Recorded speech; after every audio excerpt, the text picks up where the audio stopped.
Hello, welcome back to my channel. അപ്പോൾ ഇന്ന് കയ്പില്ലാത്ത ഒരു അടിപൊളി പാവയ്ക്ക കറിയായിട്ടാണ് നമ്മൾ വന്നിട്ടുള്ളത്. നല്ല പുളിവെള്ളമൊക്കെ ഒഴിച്ച് അതിൻ്റെ പാവയ്ക്കയുടെ കയ്പൊക്കെ കളഞ്ഞ് നല്ല ടേസ്റ്റി ആയിട്ടുള്ള ഒരു കറിയാണ് നമ്മളിന്ന് ഉണ്ടാക്കാൻ പോകുന്നത്. അപ്പോൾ ഇത് എങ്ങനെയാണ് ഉണ്ടാക്കുന്നതെന്ന് നോക്കാം. അതിനുവേണ്ടി കുറച്ച് സാധനങ്ങൾ ആവശ്യമായിട്ടുണ്ട്. ഞാനിവിടെ പാവയ്ക്ക ഒരു 500 ഗ്രാം പാവയ്ക്ക എടുത്തിട്ടുണ്ട്. ഇങ്ങനെ ചെറിയ പീസസ് ആയിട്ട് കട്ട് ചെയ്ത് വെച്ചിട്ടുള്ള പാവയ്ക്കയാണ്. ഇളം പച്ച നിറത്തിലുള്ള പാവയ്ക്ക എടുക്കുകയാണെങ്കിൽ അതിന് കയ്പ് രസം ഇച്ചിരി കുറവായിരിക്കും. അങ്ങനത്തെ പാവയ്ക്ക കിട്ടുകയാണെങ്കിൽ അതായിരിക്കും കുറച്ചുകൂടി ബെറ്റർ. ഞാനിവിടെ നല്ല പച്ചയായിട്ടുള്ള ഒരു പച്ച കളറുള്ള പാവയ്ക്കാണ് എടുത്തിട്ടുള്ളത്. പിന്നെ നമുക്ക് വേണ്ട ചെറിയ ഉള്ളി ഞാൻ നന്നായിട്ട് ചെറുതായിട്ട് കട്ട് ചെയ്ത് വെച്ചിട്ടുള്ളതാണ്. ഒരു 30 ചെറിയ ഉള്ളിയോളം എടുത്തിട്ടുണ്ട്. പിന്നെ പച്ചമുളകും ഞാനിങ്ങനെ റൗണ്ട് ഷേപ്പിൽ ചെറുതായിട്ട് കട്ട് ചെയ്ത് വെച്ചിട്ടുണ്ട്. ഇനി നമുക്ക് ഇത് മാറ്റി വയ്ക്കാം. അടുത്ത് നമ്മൾ ചെയ്യാൻ പോകുന്നത് ഒരു മൺചട്ടിയാണ് ഞാൻ എടുത്തിട്ടുള്ളത്. മൺചട്ടി അടുപ്പത്ത് വെച്ചിട്ട് ആ മൺചട്ടി ചൂടായതിന് ശേഷം നമുക്കതിലേക്ക് ഒരു 2 ടീസ്പൂണോളം അളവ് വെളിച്ചെണ്ണ ഒഴിച്ചു കൊടുക്കാം. ആ വെളിച്ചെണ്ണ ചൂടാവുന്ന സമയം കൊണ്ട് ഞാനൊരു വലിയൊരു നാരങ്ങ വലിപ്പത്തിന് തന്നെ പുളി എടുത്തിട്ടുണ്ട്. നെല്ലിക്ക അളവിനല്ല, നാരങ്ങയുടെ വലിപ്പത്തിനാണ്, വലിയ നാരങ്ങയുടെ. അത് 1 കപ്പ് വെള്ളത്തിൽ നന്നായിട്ട് സോക്ക് ചെയ്ത് വെച്ചിട്ടുണ്ട്. പിന്നെ നമുക്ക് എണ്ണ ചൂടായിട്ടുണ്ട്. നമുക്കിതിലേക്ക് നമ്മൾ നേരത്തെ അരിഞ്ഞു വെച്ചിട്ടുള്ള ആ ചെറിയ ഉള്ളിയും പച്ചമുളകും ഇട്ട് കൊടുക്കാം. ഇത് ഇട്ടതിന് ശേഷം നമ്മളൊരു 2 മിനിറ്റ് ഇത് നന്നായിട്ടൊന്ന് വഴറ്റി കൊടുക്കണം. ഈ എണ്ണയിൽ കിടന്നിട്ട് ആ ചെറിയ ഉള്ളിയും പച്ചമുളകൊക്കെ ഒന്ന് വഴന്ന് വരട്ടെ. ഒരു 2 മിനിറ്റ് വഴറ്റിയാൽ മതിയാവും നമുക്ക്. അപ്പോൾ ഇത് നമ്മൾ 2 മിനിറ്റ് വഴറ്റി കഴിഞ്ഞു. നമുക്കിതിലേക്ക് നേരത്തെ കട്ട് ചെയ്ത് വെച്ചിട്ടുള്ള ആ പാവയ്ക്കയുടെ പീസസുകൾ നമുക്ക് ഇട്ട് കൊടുക്കാം.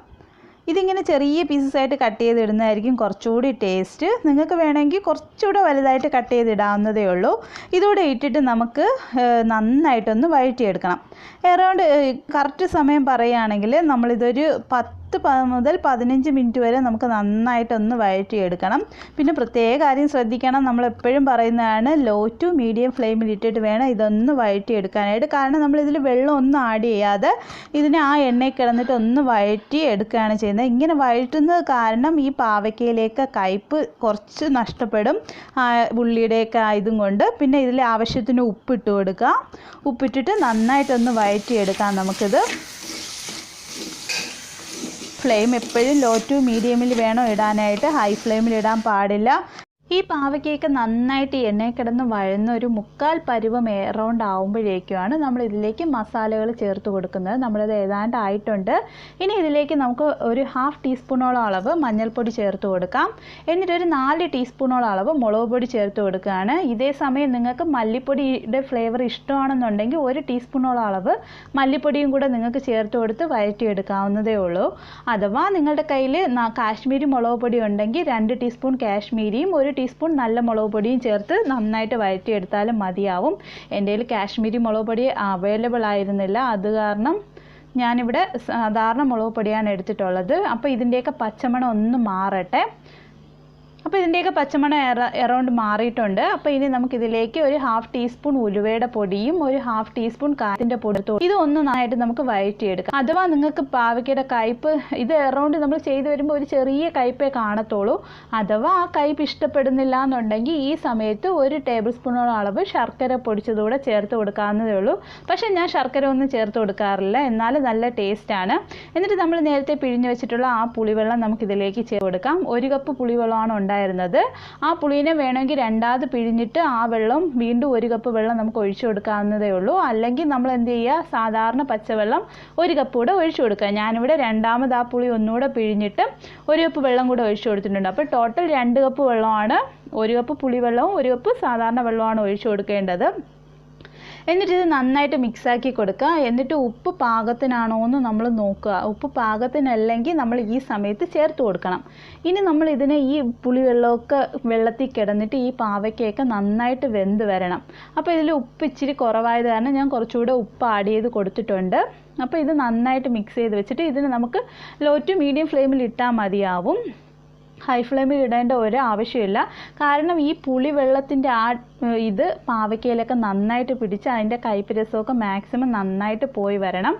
അപ്പോൾ ഞാൻ ഈ കറി എപ്പോഴും ഉണ്ടാക്കി വെക്കുന്നത് തലേന്നാണ് ഉണ്ടാക്കി വെക്കുക. അത് പിറ്റേന്ന് കഴിക്കുമ്പോഴായിരിക്കും കുറച്ചുകൂടെ നല്ല ടേസ്റ്റ്. കയ്പ്പൊക്കെ പോയി നല്ല ടേസ്റ്റ് ആയിരിക്കും. നമ്മൾ നാരങ്ങ കറിയൊക്കെ കഴിക്കുന്ന ഒരു ടേസ്റ്റ് തന്നെയായിരിക്കും.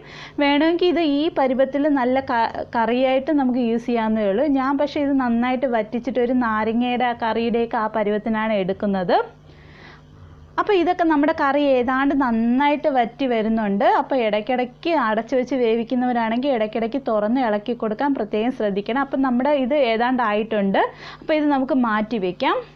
എന്നിട്ട് നമ്മൾ പാൻ എടുത്ത് അടുപ്പത്തേക്ക് വയ്ക്കുക. അതിലേക്ക് 2 ടീസ്പൂൺ വെളിച്ചെണ്ണ ഒഴിച്ചു കൊടുക്കുക. ആ വെളിച്ചെണ്ണ ചൂടായതിന് ശേഷം അതിലേക്ക് കുറച്ച് കടുകിട്ട് പൊട്ടിക്കാം. നമുക്ക് കടുക് പൊട്ടിയതിന് ശേഷം അതിലേക്ക് 2-3 വറ്റൽമുളക് നമ്മൾ അതിലേക്ക് ഇട്ട് കൊടുക്കുകയാണ്. ആ വറ്റൽമുളക് ഒന്ന് പൊട്ടിയതിന് ശേഷം ഉടനെ തന്നെ നമ്മൾ കുറച്ച് 2 തണ്ട് കറിവേപ്പിലയോടെ ഇട്ട് കൊടുക്കുകയാണ്. എന്നിട്ട് ഫ്ലെയിം ഓഫ് ചെയ്തതിന് ശേഷം നമുക്ക് കറിയിലേക്ക് ഒഴിച്ചു കൊടുക്കാം.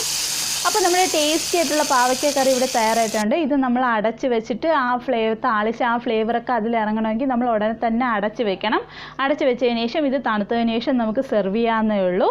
അപ്പോൾ നമ്മുടെ ടേസ്റ്റി ആയിട്ടുള്ള കയ്പില്ലാത്ത നല്ല അടിപൊളി പാവയ്ക്ക കറി ഇവിടെ തയ്യാറായിട്ടുണ്ട്. അപ്പോൾ എല്ലാവരും നന്നായിട്ട് ട്രൈ ചെയ്ത് നോക്കുക. നല്ല സിമ്പിളാണിത്. നല്ല ടേസ്റ്റി ആയിട്ടുള്ള നല്ലൊരു റെസിപ്പിയാണ്. അപ്പോൾ thank you for watching. Bye bye.